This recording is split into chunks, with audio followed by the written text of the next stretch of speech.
आपने हैवानियत की आज तक कई दास्तान सुनी होंगी, लेकिन आज जो हम सच्ची घटना आपको सुनाने जा रहे हैं, इसे सुनकर आपकी रूह कांप जाएगी।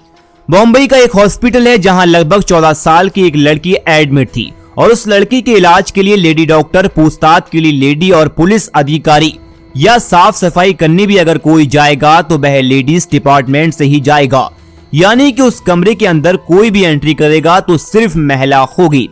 इसके अलावा कोई भी शख्स की वहां एंट्री नहीं होगी और न ही किसी पुरुष का नाम वहां पर लिया जाएगा, जो कि दरअसल वो लड़की पुरुष नाम से इतना ज्यादा डरी हुई थी कि लड़के का नाम सामने आते ही लड़की की सांसें जोर जोर से चलने लगती। उसे देखकर ऐसा लगता कि जैसे वो मर जाएगी। 11 दिसंबर की शाम 5 बज चुके थे।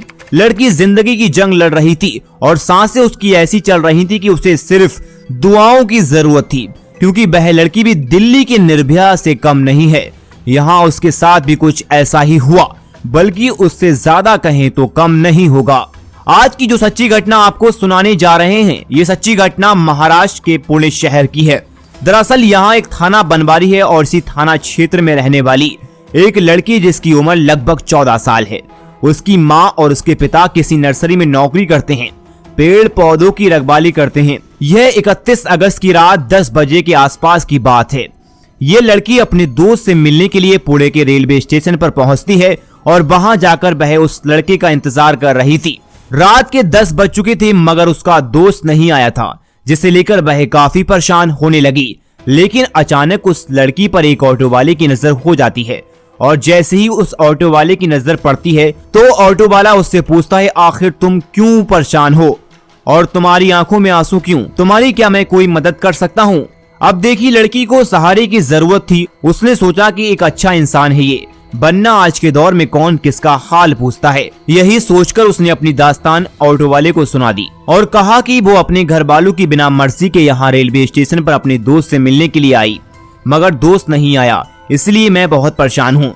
इतना सुनने के बाद ऑटो वाला वहाँ से चला जाता है और करीब 10 मिनट के बाद वह फिर से लौट कर आता है और उस लड़की से कहता है, तुम जिसका इंतजार कर रही हो दरअसल वो लड़का बाहर खड़ा हुआ है, पर वह यहाँ आना नहीं चाहता क्योंकि वह शर्मिंदा है अपने किए पर, क्योंकि वह आने से लेट हो गया। इसलिए तुम मेरे साथ चलो, मैं तुम्हें उस लड़के से बाहर मिलवा दूंगा और उसे समझा भी दूंगा।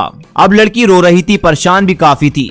काफी देर से वह उसे ढूंढ रही थी। उसके पास ना पीने के लिए पानी था और न ही खाना था और चलते चलते ऑटो ड्राइवर ने उसको अपने पास से एक पानी की बोतल दी। उससे कहने लगा, तुम्हें प्यास लगी होगी, तुम पानी पी लो। और उस लड़की ने उसकी बोतल लेकर उसका पानी पी लिया। हालांकि दोनों साथ साथ बाहर तक चल रहे थे, लेकिन अचानक से लड़की को चक्कर आने लगते हैं और वह चक्कर खाकर इससे पहले नीचे गिरती। ऑटो वाला उसे ऑटो तक लेकर पहुंचता है, उसके बाद ऑटो में लिटालता है और जंगल की तरफ लेकर निकल जाता है। जंगल में ले जाने के बाद वह ऑटो वाला उसके साथ रेप करता है और कई घंटों तक उसे अपने साथ में रखता है। और ये 14 साल की लड़की जिसे कोई होश नहीं था, वह नशे में थी क्योंकि उसे पानी के रूप में कुछ नशीला पदार्थ पिलाया गया था। इसके बाद 2 या 3 घंटे में होश आता है तो वह ऑटो ड्राइवर उस लड़की को एक लॉज में लेकर आता है, मतलब जहाँ एक छोटा सा होटल था।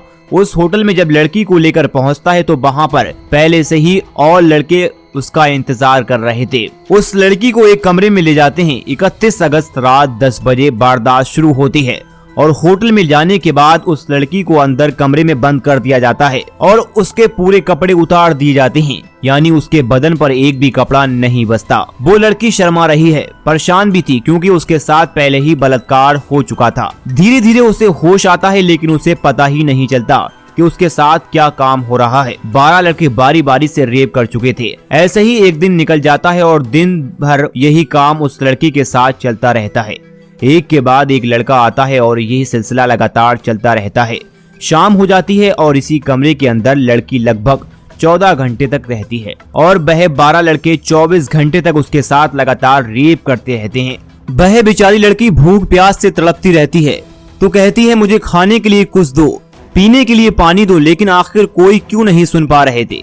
और इतना ही नहीं बल्कि उस लड़की को बार बार इंजेक्शन भी दिया जाता है, नशीली चीजें दी जाती हैं, लेकिन इस बीच फिर भी वह लड़की बार बार रिक्वेस्ट करती है, माफी मांगती है, मुझे छोड़ दो, मुझे जाने दो। आखिरकार इन 12 लड़कों में से एक लड़के को उस पर तरस आ जाता है और उसके बाद वह लड़का उस लड़की को ले जाकर बम्बई के दादर रेलवे स्टेशन पर छोड़ देता है।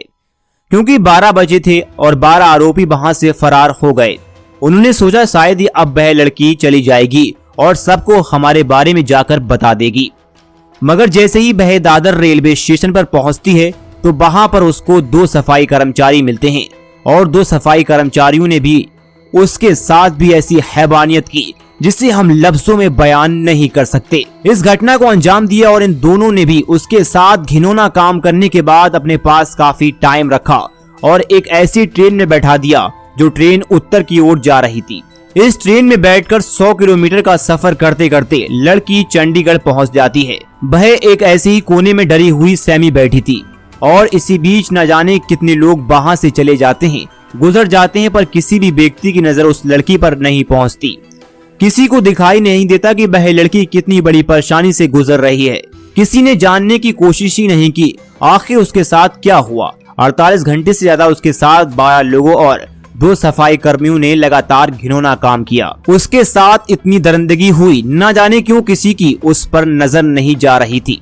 और जैसे ही ट्रेन चंडीगढ़ में जाकर रुकती है तो वहां पर एक जीआरपी का पुलिसकर्मी उधर से निकल रहा था। अचानक उसकी नजर लड़की पर पड़ती है और वह देखते ही समझ जाता है कि कुछ तो गड़बड़ हुआ। इस लड़की के साथ उसका हुलिया बिगड़ा हुआ था। तभी उस पर उस लड़की से कहता है, तुम शायद परेशान हो, मैं तुम्हारी मदद कर सकता हूँ। मगर वह लड़की आदमियों से इतना डरी हुई थी, घबराई हुई थी, क्योंकि कुछ दरिंदों ने उसके साथ इतना घिनौना काम किया था और उस पुलिस की वर्दी में भी एक आदमी तो था। लड़की को लग रहा था कि उसे ले जाकर कहीं बलात्कार करेगा, कुछ गलत करेगा। लड़की बहुत ज्यादा डरी हुई थी जिस कारण वह पुलिस वाले को भी कुछ नहीं बता पाती। हालांकि अब लड़की चंडीगढ़ तो उतर जाती है क्योंकि उस ट्रेन का लास्ट स्टेशन चंडीगढ़ ही था। रेलवे स्टेशन पर डरी सहमी सी जाकर एक जगह बैठ जाती है, लेकिन वह पुलिस वाला बहुत अच्छा इंसान था। उसने CWC यानी चाइल्ड वेलफेयर कमेटी से संपर्क बनाया और वहां एक महिला अधिकारी तुरंत मौके पर पहुंचती है। सबसे पहले इस लड़की को खाना खिलाया जाता है और उसे अपने पास बैठाया और घंटों तक उसको वह महिला दुलारती रहती है और प्यार से पूछती रहती है। यानी एक तरह से माँ की भूमिका उस महिला अधिकारी ने निभाई। लड़की का कुछ ही घंटों में उस महिला अधिकारी ने दिल जीत लिया। तब जाकर उस लड़की ने जो उसके ऊपर बीती थी पूरी दास्तान उस अधिकारी को बताई। कैसे वह अपने घर से चंडीगढ़ तक पहुंची, पूरी तरह एक एक बात किया। जब लड़की ने बताया तो महिला अधिकारी का रो रो कर बुरा हाल हो गया और साथ ही जो पुलिस वाला था उसका भी रो रो कर बुरा हाल हो जाता है, जो कि बात ही रोने वाली थी। किसी भी बेटी के साथ, ये किसी भी बहन के साथ इतनी भयानक वारदात अगर होती है तो शायद आंसुओं के अलावा और कुछ नहीं निकलेगा। अगर निकलेगा तो उन दरिंदों के लिए बद्दुआ या फिर कानून से कार्रवाई की मांग करने की गुहार निकलेगी। उधर जब लड़की घर से बिना बताए गायब हो जाती है तो उसके माँ बाप भी परेशान हो जाते हैं। उसके माँ बाप इतने पढ़े लिखे नहीं थे, लेकिन फिर भी उन्होंने वहीं बनवारी थाने में जाकर अपनी बेटी की गुमशुदा होने की रिपोर्ट दर्ज कराई। पुलिस यहाँ की भी वाकई बहुत अच्छी थी। बनवारी थाने की पुलिस ने आसपास के लोगों से पूछताछ की और धीरे धीरे उसके बारे में जानने की कोशिश की। उसका जो मोबाइल नंबर था उसकी पूरी डिटेल निकलवाई। उसे एरिया के जितने भी CCTV कैमरे थे उनके बारे में भी पता करने की कोशिश की, मगर उस लड़के के बारे में कुछ पता ही नहीं चल रहा था। और अगर पता चलता तो उसके बाद पुलिस ने बड़ी ही गंभीरता से इस मामले की जांच की। यानी कि इस पूरी कहानी में पुलिस की जितनी तारीफ की जाए उतनी ही कम है। और जैसे ही चंडीगढ़ की पुलिस बनवारी पुलिस से कॉन्ट्रैक्ट करती है तो उसके बाद यहाँ से एक लड़की को हवाई जहाज के जरिए बम्बई लाया जाता है और बम्बई लाने के बाद उसको एक हॉस्पिटल में एडमिट कराया जाता है। वहाँ पर जितना भी स्टाफ होता है, टोटल महिला स्टाफ होता है जो उस लड़की की खिदमत में लग जाता है, उसकी हर जरूरतों को पूरा करने में लगा हुआ था, जो कि वह लड़की पुरुष जाति नाम से डरी हुई थी, घबराई हुई थी। इसके बाद पुलिस ने जब मामले की पूरी तरह जांच पड़ताल शुरू की तो 100 से ज्यादा CCTV कैमरे को खोलते हुए आखिरकार पुणे के रेलवे स्टेशन पर एक ऑटो वाला जाता हुआ दिखाई देता है जिसमें वह लड़की बैठी हुई थी और उसी ऑटो का नंबर CCTV कैमरे में कैद हो जाता है।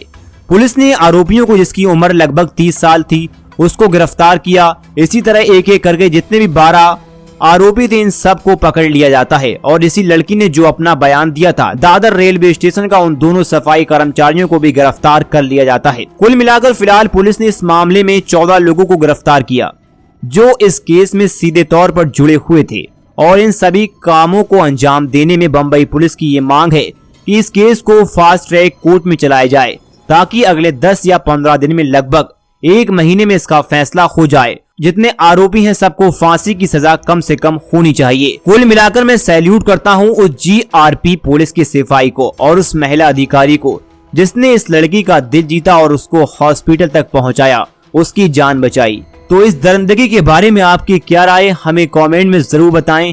हमारे चैनल को भी जरूर सब्सक्राइब करें और वीडियो को लाइक करें। मिलते हैं एक और ऐसे ही क्राइम की वीडियो के साथ, जब तक के लिए जय हिंद।